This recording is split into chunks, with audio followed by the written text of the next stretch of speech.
Hello everyone, welcome back to Poonam ma'am learning corner. हा question आज आपण सोडवणार आहोत. 9 जुलैला गुरुवार आहे तर 24 जुलैला कोणता वार असेल?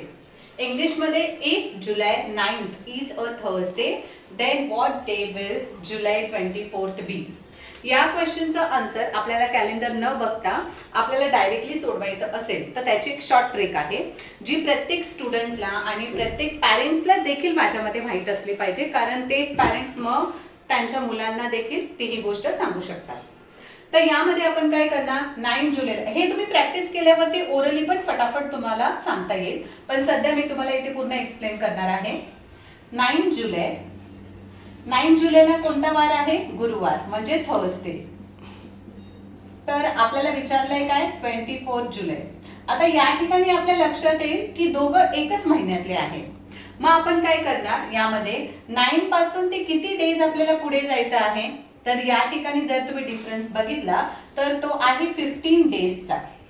किती या दोघांमधला जो डिफरन्स आहे म्हणजे आपल्याला किती दिवस पुढे जायचं आहे तर 15 डेज आपल्याला पुढे जायचं आहे. तर आपण काय करणार, 15 ला 7 ने डिवाइड करायचं. मग इथे मी करून दाखवते. 15 ला 7 ने डिवाइड, तर 7 2 जा 14 म्हणजे आपलं बाकी उरली 1. बाकी म्हणजेच रिमाइंडर किती उरला? 1. मग आपल्याला 1 डे पुढे जायचं. मग जर 9 जुलैला गुरुवार आहे तर 24 जुलैला कोणता वार येणार? 1 दिवस पुढे म्हणजे गुरुवारच्या पुढे शुक्रवार, म्हणजे ह्याचं तुमचं आन्सर येणार आहे फ्रायडे.